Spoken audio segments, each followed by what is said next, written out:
আসসালামু আলাইকুম, আশা করি আপনার সবাই ভালো আছেন।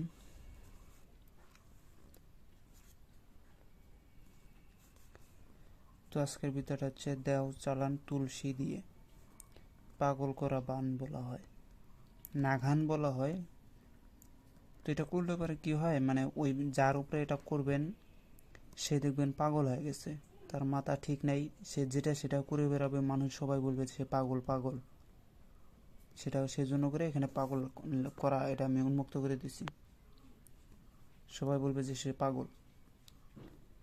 তার চলাফেরা সব কিছু পাগল, ছোট বাচ্চার মতন করবে। মানে ছোট বাচ্চা যেমন নিজে হাইগে সে নিজের গু সে নিজেই মুখে দেয়, ঠিক তেমনটা সে করবে। এটা সেটাকে দেও চালান বলা হয় বা ভূত চালান মানে বলা হয়। তো এই বিদ্যাটা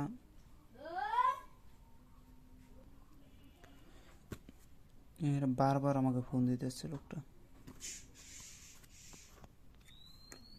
তো যে বিদ্যাটা আমি দিতেছি এটা হচ্ছে আপনার ইউটিউবে একটু খুঁজে দেখবেন, এই বিদ্যাটা কোথাও পাবেন না।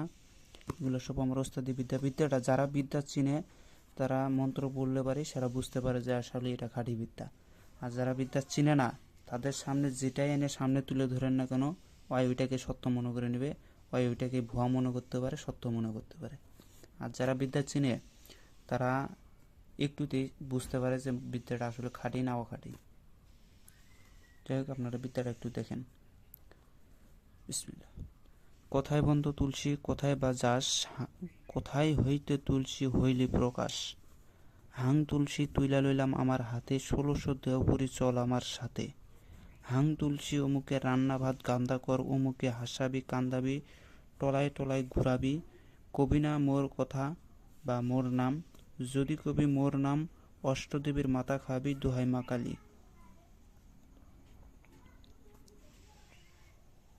আবারও বলতেছি, কোথায় বন্ধ তুলসী, কোথায় বা যাস, কোথায় হইতে তুলসী হইলি প্রকাশ। হাং তুলসী তুইলা লইলাম আমার হাতে, 1600 দেওপুরি চল আমার সাথে। হাং তুলসী অমুকে রান্না ভাত কান্দা কর, অমুকে হাসাবি কান্দাবি, টলায় টলায় ঘুরাবি। কবি না মোর নাম, যদি কবি মোর নাম, অষ্টদেবীর মাথা খাবি দোহাই মা কালী। নিয়মটা হচ্ছে গাছ শাক এবং তুলসীর শিকড়, গাছকলমির শাক এবং তুলসীর শিকড় দুটি দুশ্মনের বাড়িতে গাড়িবে। গাছকলমির শাক এটা যদি আপনারা না চিনেন তাহলে এলাকার যারা মহিলা আছে তারা অবশ্যই এটা চিনতে পারবে। এলাকার মহিলারা গাছকলমি শাক সেটা রান্না করেও খায়।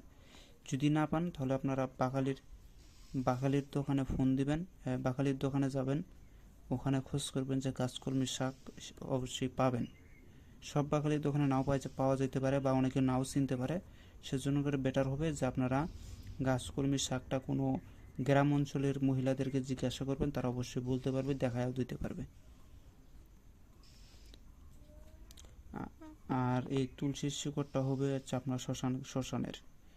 আপনি কি করবেন, শ্মশানে যাবেন, তুলসীর শিকড় গাছকলমির শাকের শিকড়টা দুইটা একত্রিত করবেন। করার পরে শত্রুর নাম ভোজপাতার ভিতরে লিখবেন, তার পিতার নাম সহকারে লিখা ওই ভোজপাতাটাকে গাছকলমির শাক এবং গাছকলমির শাকের শিকড় এবং তুলসী গাছের শিকড় একত্রিত করে ভোজপাতার মধ্যে যে নামটা লিখছেন ওখানে দিয়ে সুন্দরভাবে পলকড়ায় নেবেন শিকড়টাকে, ওই ভোজপাতা দিয়া নাম সহকারে দিয়ে যখন পচকাড়ায় নেওয়ার পরে কালা ধাগা পাওয়া যায় বা সুতা পাওয়া যায়, ওটাতে সুন্দরভাবে বাঁধ দেবেন। বাঁধ দিয়া শ্মশানের মধ্যে ঘের বাতি জ্বালাইয়া পূর্ব দিকে মুখ করবেন, ঘের বাতি জ্বালাইয়া দিবেন। দেওয়ার পরে ওখানে উলঙ্গ হবেন, উলঙ্গ হইয়া বাম ঠ্যাঙের উপরে ভর দিয়া এই মন্ত্রটা একবার করে মন্ত্র জপ করবেন, একবার করে ফুঁক দিবেন। এভাবে 7বার জপ করে 7টা ফুঁক দিয়া পিছনে তাকাবেন না, সোজা ওখান থেকে ঘের বাতি ওখানে চলতে থাকবে। আপনি ওখান থেকে সোজা বাসায় চলে আসবেন, অর্থাৎ যে শত্রু বাসায় ফালাবেন সেই শত্রু বাসায় চলে যাবেন, যাই ওখানে ফালাইয়া দিয়া ওখান থেকে সোজা আপনার বাসায় চলে যাবেন। তো যাই হোক, এই বিদ্যা ছিল আজকে। যদি সবাই ভালো থাকেন, তো সবাই ভালো থাকবেন, খোদা হাফেজ, আসসালামু আলাইকুম।